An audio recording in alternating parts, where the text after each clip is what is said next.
you'll see some of the other cities like Detroit and Cleveland, Jacksonville. A couple of years later, National Lambda Rail came along based on the acquisition of fiber to do the same thing, to provide a research backbone, had much better characteristics for high bandwidth, low latency, low jitter, low loss, large packet transfers, not what you think of as a common internet, but the kind of characteristics necessary for a research network. So these national backbones connect national type of research. But how do we get to the institutions inside of the states? So that's where many of the states started building their regional RE networks. I went and grabbed a few. Florida Lambda Rail, they connect in Jacksonville to connect to Internet to NLR. But their education institutions around the state are joined together by a statewide network. Ohio has one, Ornet. They join Internet to an NLR in Cleveland. CENIC in California is a very prominent one. San Diego, some others, San Francisco. But Pennsylvania does not have one of these state research education networks. In fact, we're one very much in the minority of states that do not have. Education suffers, healthcare suffers, economic development suffers in the state. We are in the minority. So why doesn't Pennsylvania have one? Geography. It's very tough to build in our mountainous, rural areas. To be honest, we have a large incumbent local exchange carriers who want the marketplace for themselves. The Verizons of the world, they have a strong lobby presence in the legislature, so when these kind of things were tried in the past, it hasn't been very successful in the legislature. But quite honestly, it's the cooperation and the collaboration between the many educational institutions and private concerns across the state. We have Penn State University, Temple, and Pitt, the state affiliates. We have the state system of higher education, Slippery Rock, Clarion, Rock Haven. Very they're almost at odds from a business sense, since there hasn't been a willingness to put in the capital resources for everybody to come to the table at the same time. So Penn State did this statewide network for themselves. They joined all of their campuses around the Commonwealth and represented by the green lines. But Penn State got the kind of circuits that they could get on the open marketplace, the telecommunication providers. Typically, start out as DS3s, 45 meg, 100 meg. It's really tough to do large research in that kind of bandwidth for some of the campuses that aren't centrally located. Penn State, 5 or 6 years ago, acquired dark fiber connection to Pittsburgh, which allowed University Park to get to NLR Internet 2 through the Three Rivers Optical Exchange. Thank you, Wendy.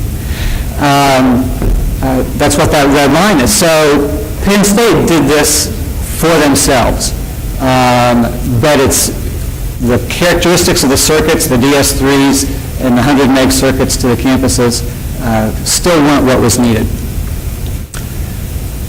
Fast forward to 2009, the American Recovery and Reinvestment Act, President Obama, tax cuts, spending $15 billion in supplemental investments, a big part of which was targeted at to complete broadband and wireless internet access across the United States.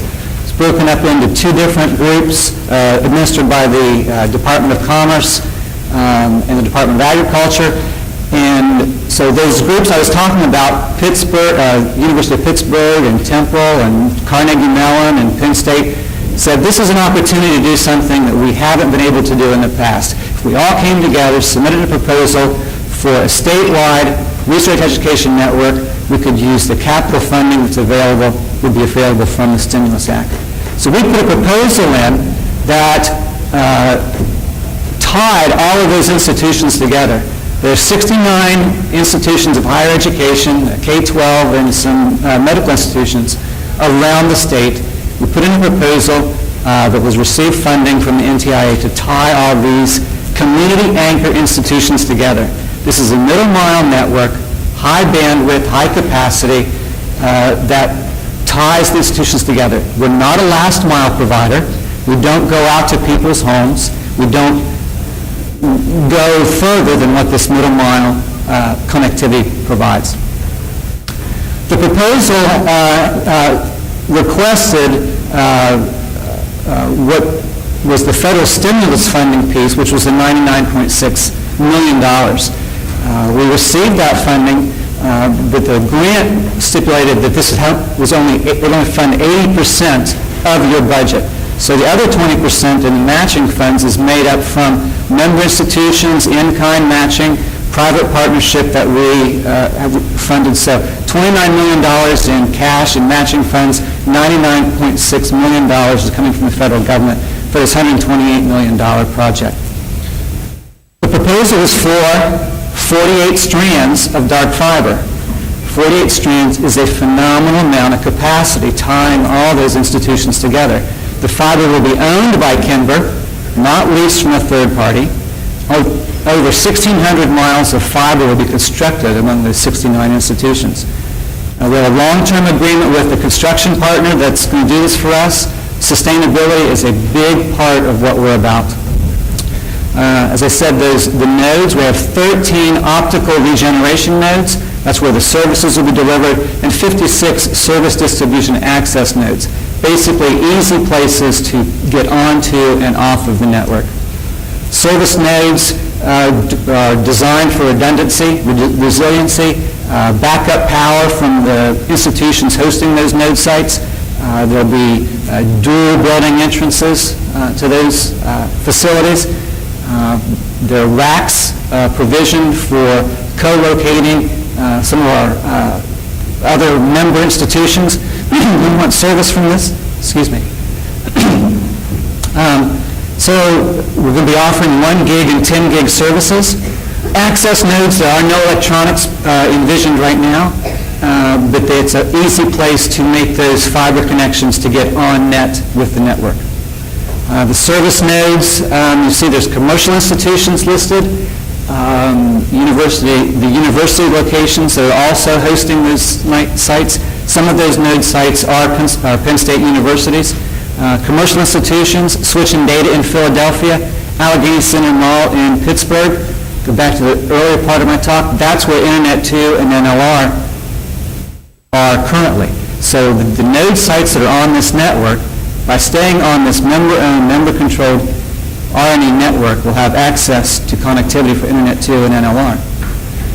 The access nodes, again, are made up from all those institutions. All the state system of higher education locations are here. All of the University of Pittsburgh is on net, also made up by the community colleges.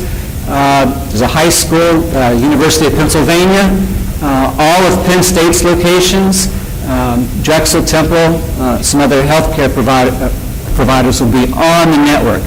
So the important thing is here, the kind of connectivity that was only available from University Park for Penn State before will now be available for all of those campuses. The timeline, we're coming up soon to the anniversary of the grant award. Back in August of 2009 was when we submitted the proposal.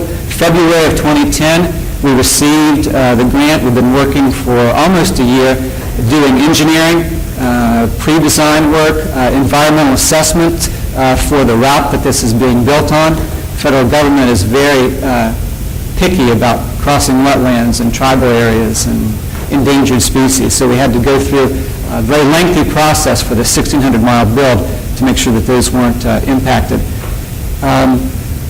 We signed our construction partner December 28th, a huge milestone for us. Construction will be completed in 4 teams, by 4 teams across the state. So we're going to start in Pittsburgh and Philadelphia, work towards the center, Erie and Scranton, and work towards the center. We'll have a golden spike ceremony at the very end. Part of the grant is that we have to be substantially complete in 1 year, or 1 year from now, 2 years from the time of the award. substantially complete. Of those 69 nodes, we anticipate having 42 of the nodes and 6 of the segments operational a little over a year from now. Those will be the segments that are coming out of Pittsburgh and Philadelphia. The high-density locations are where the nodes are. We anticipate we'll be able to meet that substantially.